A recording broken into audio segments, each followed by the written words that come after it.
We have so much to talk about and so little time, so I just want to get right to it.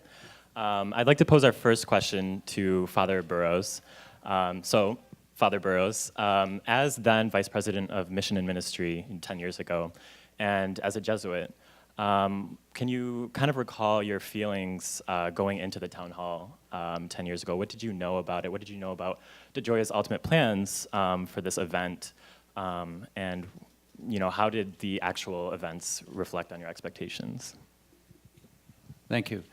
First of all, it's a pleasure to be back at the university. I so switched calling. I went to College of the Holy Cross in Worcester, Massachusetts, so I'm used to using college language. It took me 2 years to get used to that there. I kept talking about Georgetown and University, so if I goof this up, understand that. Secondly, there's one person who's not here. Well, there's several, but there's one noted person who's not here today, which is Dan Porterfield. And I just thought Dan should be acknowledged as well. He's the president of Franklin and Marshall, and then was a vice president as well, who coordinated so many of the activities that we held during that period 10 years ago. When we went in to hear President DeGioia's remarks, there wasn't a lot there that surprised me, and I say that because of the fact that so often, as a leadership team, we were talking about these issues a great deal.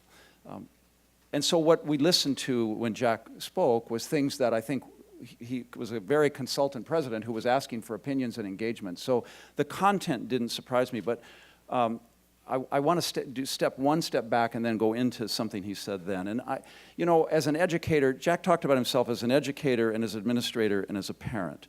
And as an educator, he remarked on, and he did today, our understanding as educators that one of the questions for undergrads particularly that we ask is helping students to identify who they are and who they're called to be. And so those two questions are essential for individual growth. And I will tell you all, they don't end in the 4 years you're an undergrad. They're recurrent questions in our lives, throughout our lives.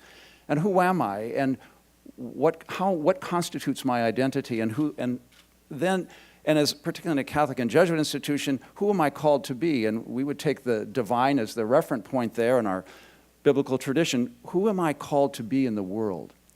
But those questions which we ask of individuals as educators, administrators ask of the institution.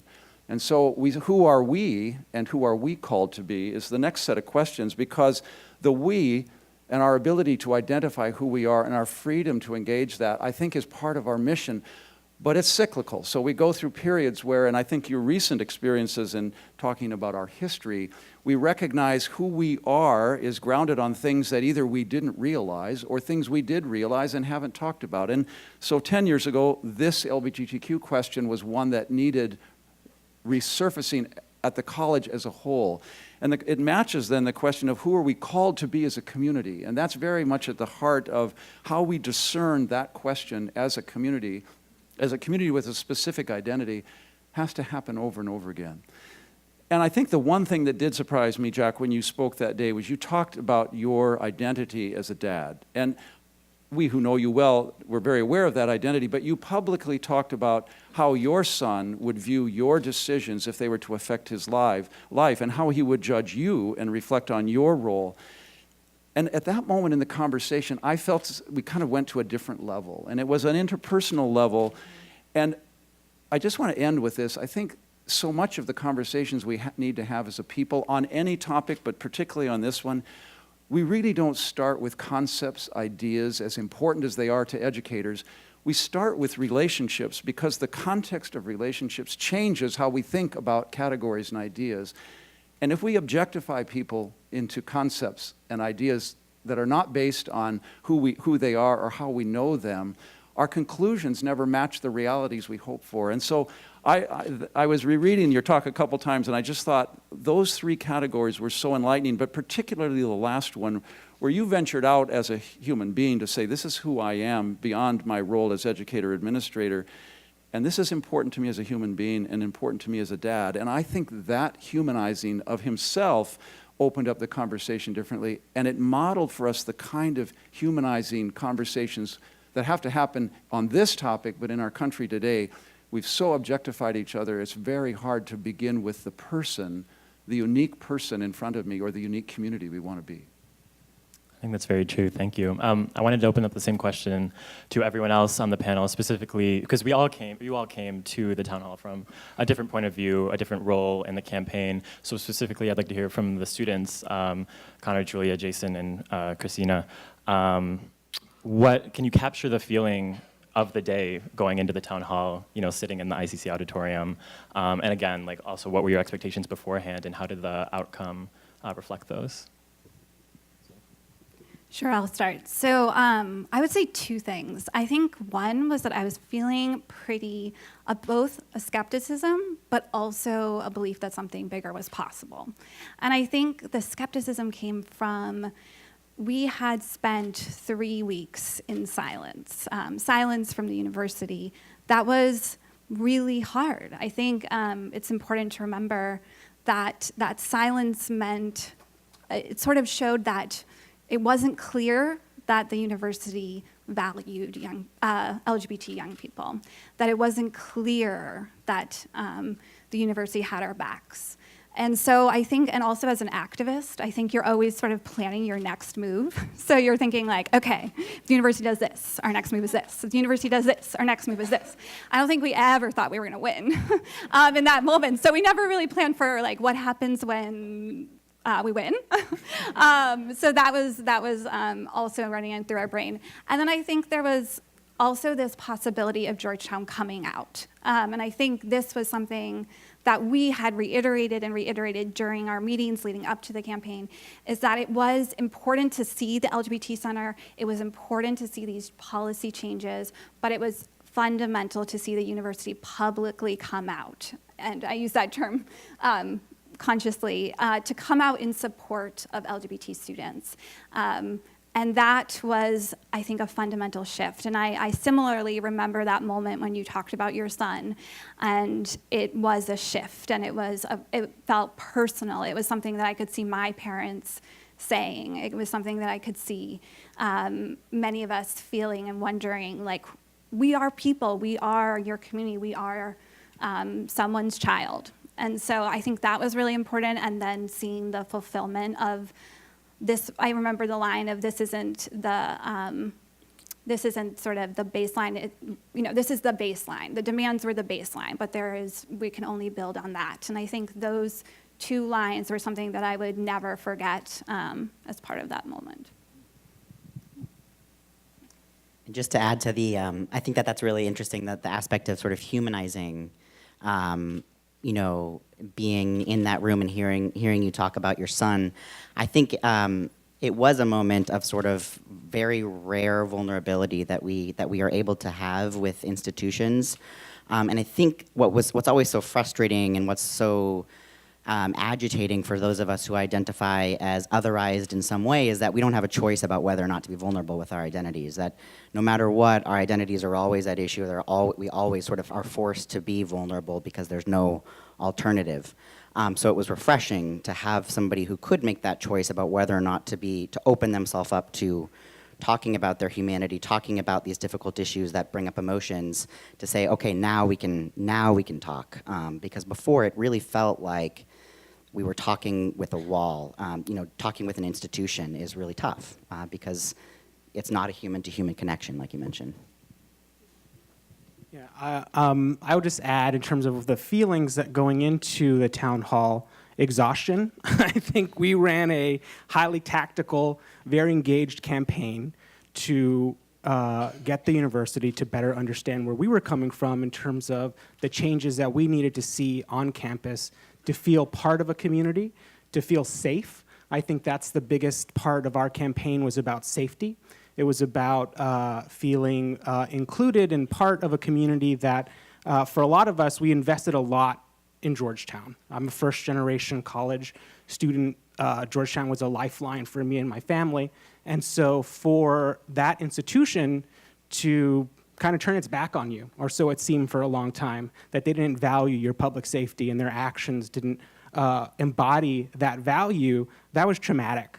And so going into the town hall, I was expecting more of the same, and I think it was that transformative moment to hear that not only was Georgetown willing to change, it was willing to change in the way that we asked it to. we had, and that was one of the great things about our campaign, is we outlined exactly what we felt needed to change at Georgetown in order for us to feel safe, included, and to flourish. And Georgetown, after being called on many times to make that change, did it. That evolution was amazing and powerful and has powered me in everything that I've done since. Yeah, I think I would echo a lot of what others have said about the general pessimism, or not pessimism, but just like uncertainty and not really being sure what the outcome of the town hall was going to be. I think I even had choir practice that night and didn't skip it because I figured that I could get updated later. But now I regret that. But I will say also one other thing is that, yeah, we had an really strategic and tactical campaign, and I think that it's also important to remember that the moment culturally was also really ripe for this kind of change. I think the first gay marriage had happened in Massachusetts a couple of years earlier. There was, I think, Brokeback Mountain had come out. Like, there was just more sort of like, there was more talk about LGBTQ stuff in the media in general, and so I think that we also, we were very strategic, and we also were able to we were in a moment that I think really created more possibilities for us. I think Jason kind of talked a little bit about this already, but I want to take it back from the town hall to the actual campaign. So if the alumni could just walk the audience through what sparked the creation for you, what was the climate like in the fall of 2007?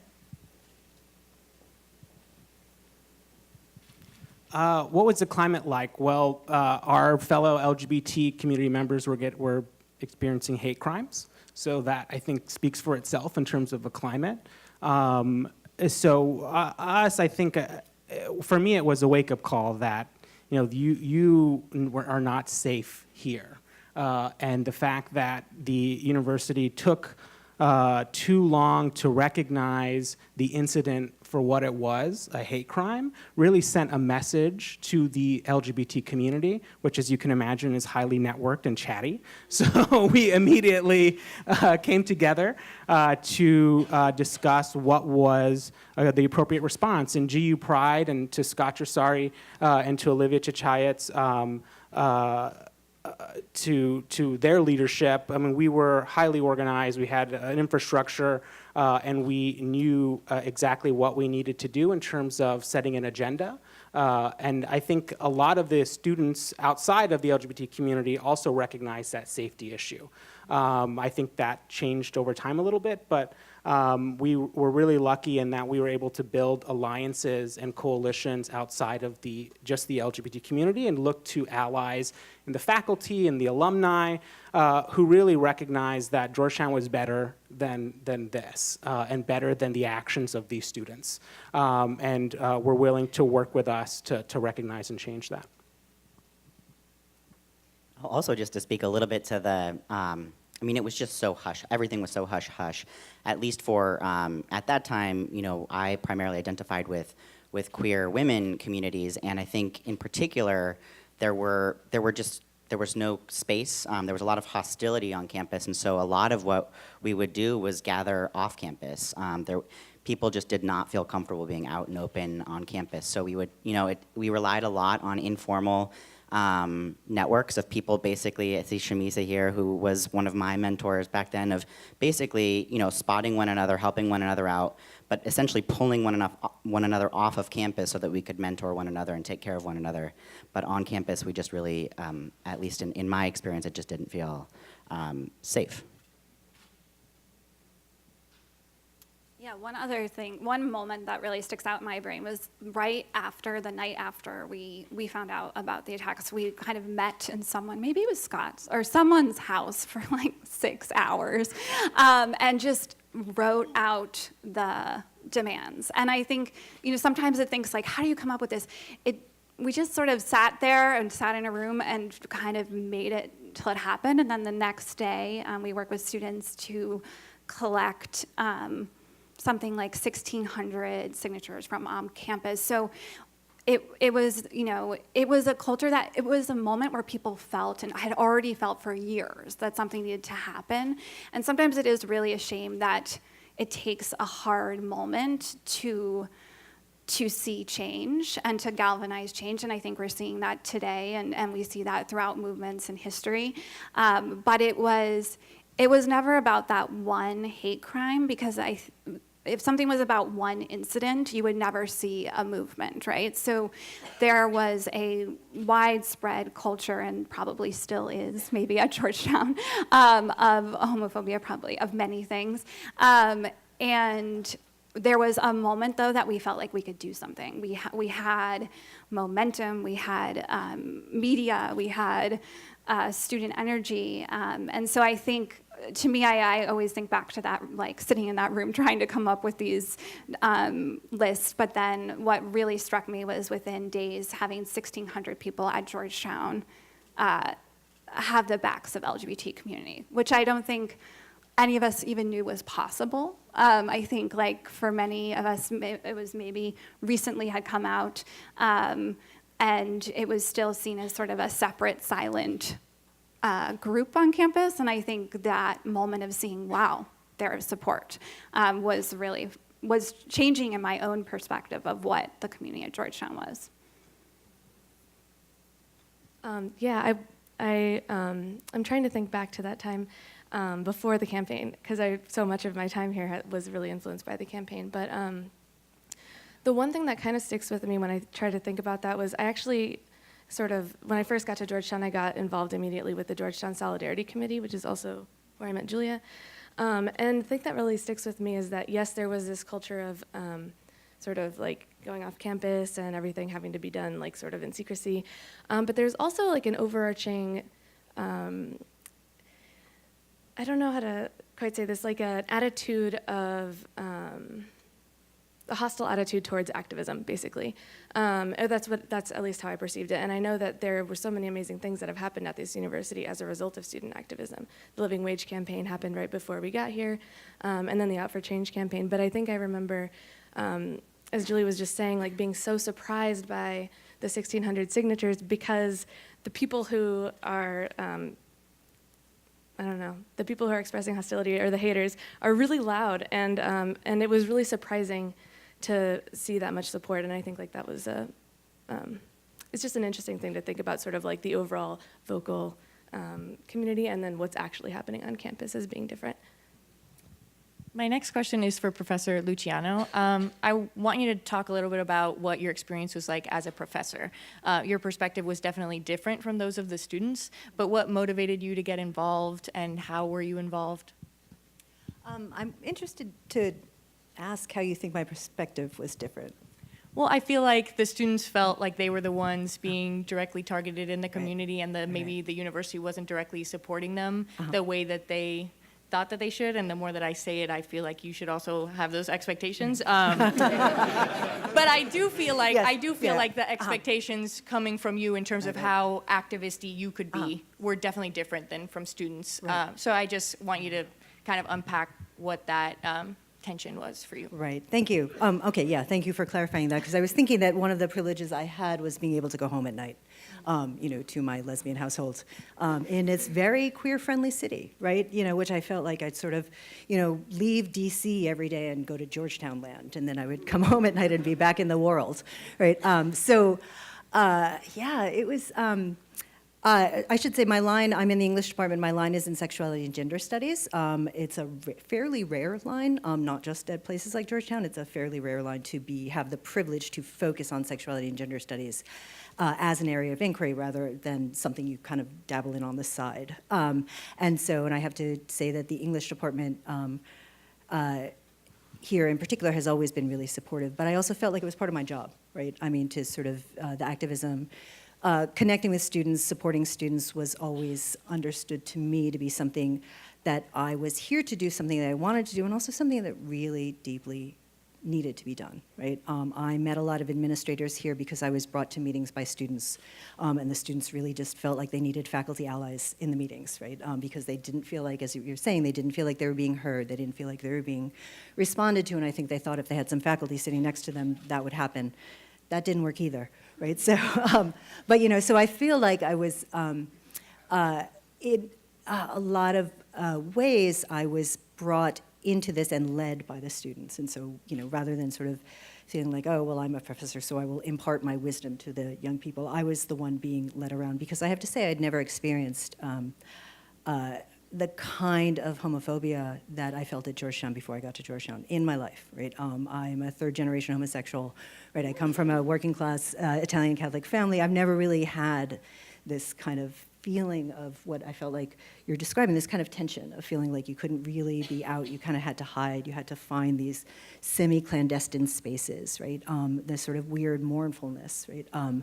And anxiety around being queer here, right? I remember actually one student coming to he was a first-year student, and he was in a class of mine. He came to my office, and he said, so should I transfer? And I found it really hard not to say, no, no, not to say, yeah, go, right? Get out of here. There are better places, right? You will spend your college years feeling a lot less tense. And he told me some of the reasons, including that he'd been hit, he'd been pushed out of parties, right? Just sort of people would identify him as a gay kid and be like, get out, and physically shove him everywhere, right? And I just thought, if you could escape living with that for the next 3 years, why would you not want to? But this was, he ended up staying, actually, and he ended up being here during the For Change campaign and saying to me afterwards, like, I'm really glad I didn't go, but, it could have gone a very different way, so. Rosemary, I want to turn it to you because in our interview a few months ago, you talked about how you were present on campus during a previous and more protracted landmark moment in Georgetown LGBTQ history. And I'm talking about the lawsuit that was brought against Georgetown in the 1980s by the predecessor of GU Pride, and then also a group of law students, basically to win recognition on a Catholic campus. And I want to ask you basically about the legacy of that moment, or that lawsuit, and how you see its effect on campus back then, but also how that legacy kind of connects to the Out for Change campaign. How did it set the groundwork for this activism 10 years ago? Okay. Okay.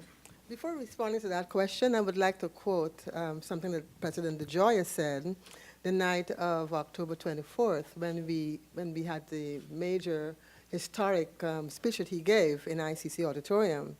Here at Georgetown, and I begin the quote, here at Georgetown, we will not tolerate homophobia or any other form of discrimination. It is never acceptable for students, faculty, or staff to walk in fear because of any aspect of their identity. And with those words, I think we began to see a transformation at the university. Not to say that things have changed completely, we still have work to do, but I think that really, for me, it really showed a great deal of courage on his part to come and to make this type of statement to our community. With respect to the lawsuit, I joined Georgetown, believe it or not, in September of 1980. The lawsuit had already been filed.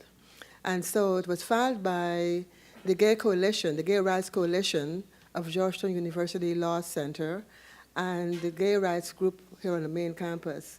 And the primary impetus for that was the lack of recognition, the fear that students had to convene, the lack of any appreciation or acknowledgement of their existence on campus.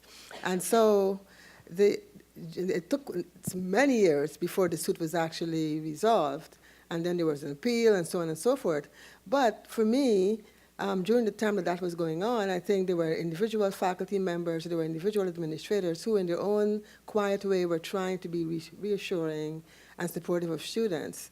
And ultimately, when the case was finally decided, about 8 or 9 years later, I think both the president, at the time it was Timothy Healy, who by the way hired me, as well as President DeGioia, President Healy, as well as the students' attorneys, both claimed victory. And it was victorious for the students because they ultimately were recognized, and they ultimately had recognized in the sense that they had a place to meet. Their legitimacy was no longer being questioned as students of the university. And for the university decided to get out of the student recognition business. And so ultimately, I think those were the major outcomes of that case. With respect to the Out for Change campaign, I think it really gave students and emboldened students a sense of purpose, a greater sense of purpose, and a greater commitment and recognition that they were going to continue. They had this victory, and they were going to continue to make sure that there was complete change and complete transformation so that their voices can be heard, and so that they can really thrive and be as successful as they wanted to be, and to be recognized as human beings on this campus along with everyone else. Thank you. So I'd like to ask the alumni then, in the same way kind of that Rosemary talks about the legacy of the lawsuit and its connections to Out for Change, I want to ask you about what you see as the legacy of your campaign, of the Out for Change campaign, both on its impact on this campus and this institution, but also you as people and as activists now that you're 10 years out. When I was doing I had to do some research to remember all the details of the Out for Change campaign. And when I was doing some of that, I came across a statement that had been released by the administration after the first hate crime that happened on September 9th, so after 3 weeks of waiting to hear. And I'm just going to read a part of it.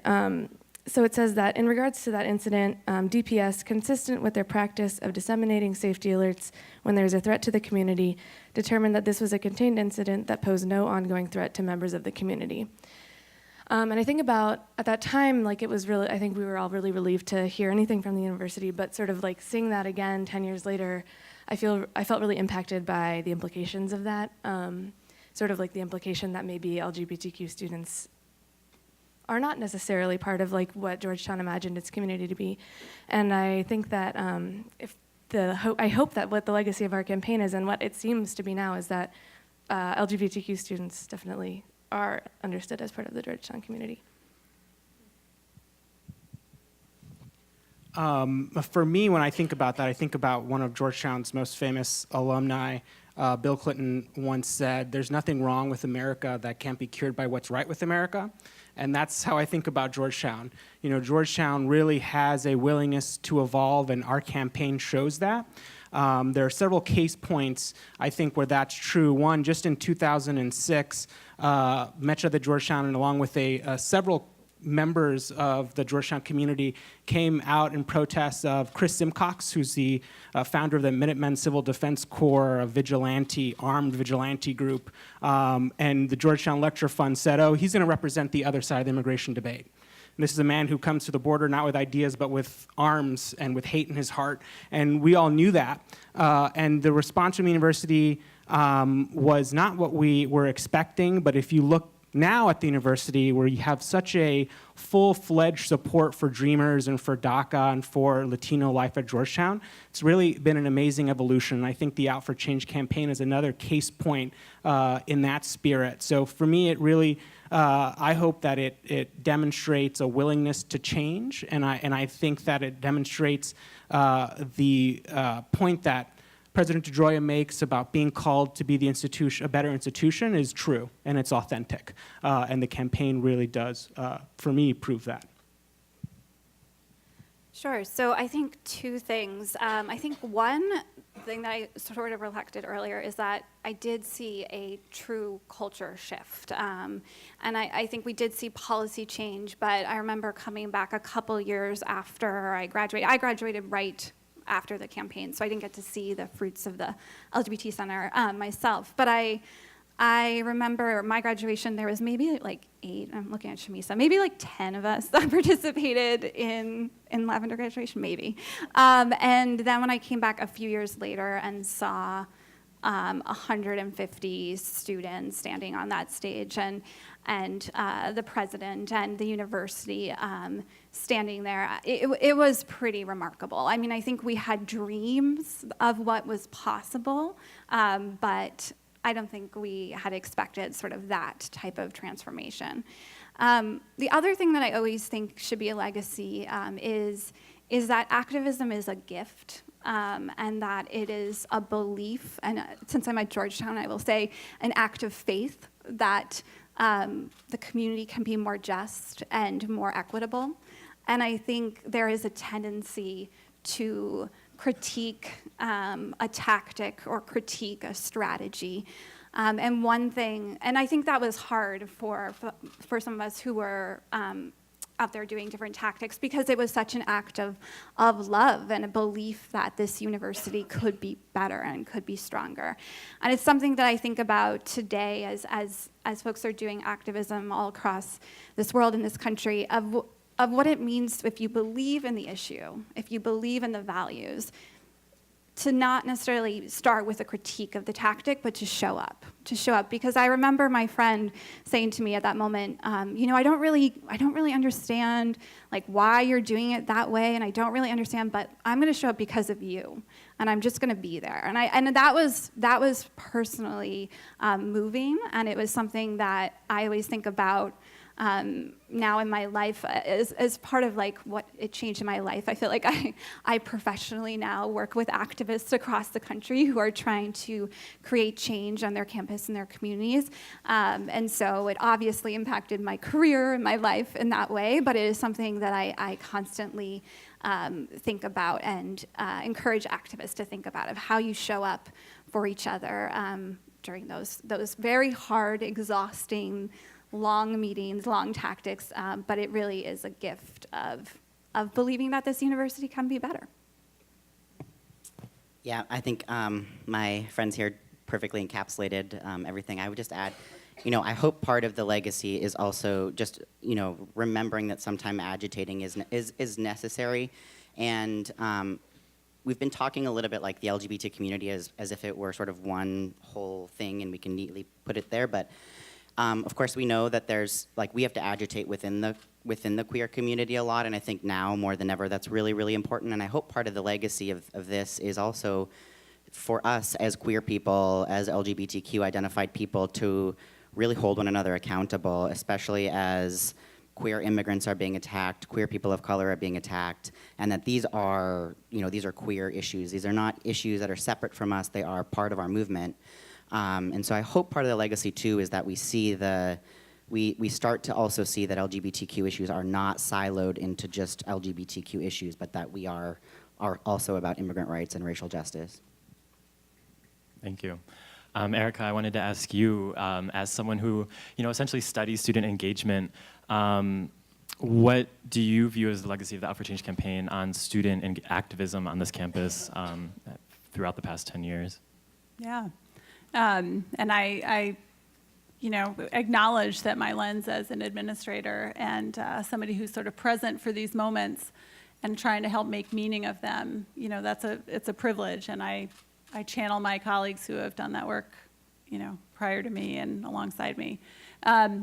It's certainly in my mind really part of this long arc, right? And that the Out for Change campaign is in many ways connected to what Dr. Olson referenced that happened in 2002, which brought about a part-time position and folks that filled that role and more direct outreach and services for students. And it's connected to the activism that has come since. And one of, I think, the most important things that activism does is that it creates connections and relationships for people. It creates heroes, right? The folks who went before this group of students, now alumni, the compatriots that were with them in those moments and those really intense times, and how that creates an experience of being on this campus. And then those that carry on the torch, right, and who are inspired and motivated by this group of heroes. And so, this Out for Change was a really significant moment in that arc of activism, and it's a privilege to be alongside it and to try and help make meaning of it as it's happening. Our last question is about looking forward, and it's for all of you to respond to as you wish. But it's clear that LGBTQ activism or the climate around LGBTQ issues is different now than it was 10 years ago. So how do you see the movement moving forward? How do we address the people that we've left out? What do we do now?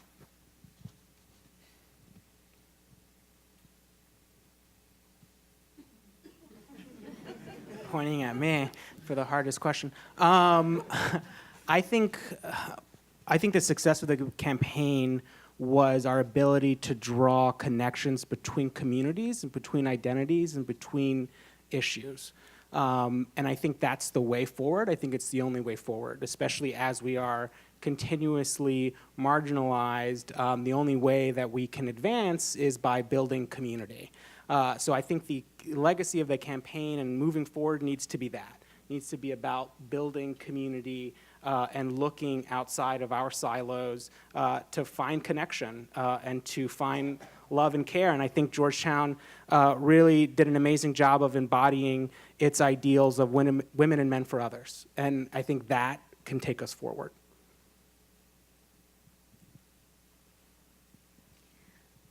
I think I would say there's a couple things. Right now, I just came off of a youth retreat where we had a very new group called the Muslim Youth Leadership, which is combating Islamophobia and homophobia in one. And I had a young person come up to me and say, you know, I had never seen a space that was working at the intersection of Muslim youth and being queer and Muslim in one space and that being centered. And, you know, it struck me, you know, as how powerful that space was for that young person, as what we can continue to build on. And so thinking about who's not in the room, you know, centering, we're seeing immigration, we're seeing Black Lives Matter, we're seeing all of these movements and recognizing that queer folks are leading many of these movements and are central and continue to center their voices and center their demands and stand with them, I think is something that is critical for the LGBT movement. Yeah, and so I think, and then as a university, I think there are, this was sort of the first, you know, the first coming out, and I'm sure that the students here probably have their own requests and demands and issues that they're seeing, and that I encourage you to create what you see and what the issues that you see in this world, and reach out to us and support and think about how you can create a better Georgetown. And we will be there to support you in doing that. All right. One of the things that diversity, how critically important diversity is on a campus, is that it constantly is raising new issues for us to reflect on and to engage. But diversity is a means and not an end. So as our real end is to be a community together. And a community embraces a whole variety of diversities. And maybe one of the things that recent movements have helped us to understand that intersectionality, if you will, or the broad basis of which, how we form a community, the challenge for us is how we are going to deal with our diversities and learn to engage them and be not just for, because I think that's critically important, but with others. And being with others then requires us to listen, to be present, to be silent at times, to learn from, and then to engage with for the sake of the whole. So there'll be other diversities that will yet to appear in our midst that are going to ask new things of us. And hopefully, if we're sensitive to the way diversities actually pull things out of us as a whole, that makes us better than we were before. It creates understanding and patience and humility, and hopefully shared insight that then we are together as a very diverse community, but with some common goals about who we want to be, who we feel called to be, to use that language again. So I do appreciate, and it's not easy in the moment. It's not easy, as you said, when tactics are the first thing you confront, and you have to get beyond the tactics to see the people. But to do that requires, for any of us at times, I have to be silent, I have to listen, and I have to discern what is going on, what does it mean, and how do I engage? And how does it make us better as a people, better as an institution? So that diversity then becomes an avenue into, I think, more inclusive and, I think, a more flourishing community. I think that's all the time we have, so can we give our panelists a round of applause? Thank you so much.